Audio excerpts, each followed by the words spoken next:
McLaren's Lando Norris has hit out at Pirelli after he and several other drivers suffered tyre failures during the Qatar Grand Prix, saying it shouldn't happen in motorsport.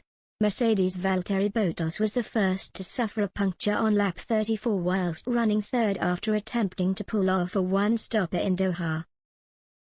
The Finn was quickly followed by McLaren's Norris and Williams teammates George Russell and Nicolas Latifi, with each driver insisting there was no indication the tyres would fail. Despite Russell taking a more diplomatic approach in explaining that Williams had anticipated tyre failures, Norris admitted it could have been much more dangerous.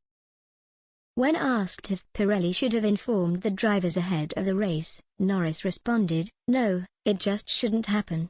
If there's a wall there or something, it could have been much more dangerous. You don't expect the tyre to blow up, especially not on a hard tyre. We weren't even that far into the stint, 20 laps or something, and the tyre should do a lot more than 20 laps. Every track, you look after the tyres because the tyres wear out a bit, but you don't expect it to suddenly let go completely.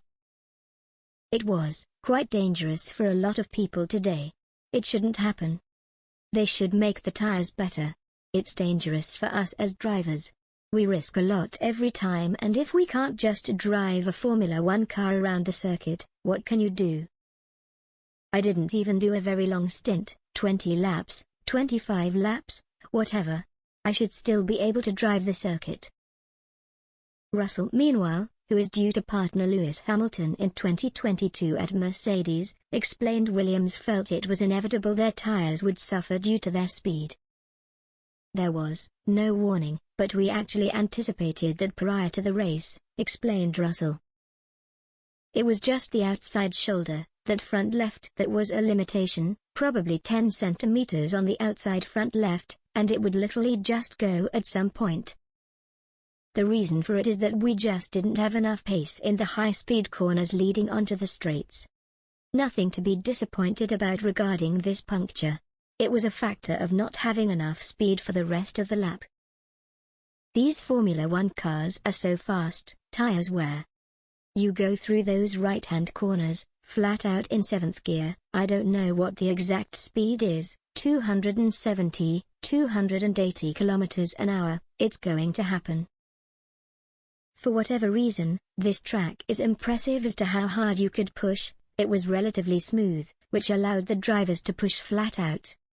Probably from my whole F1 experience, this was the race where it was the highest tempo, if that makes sense, in terms of how much you can push.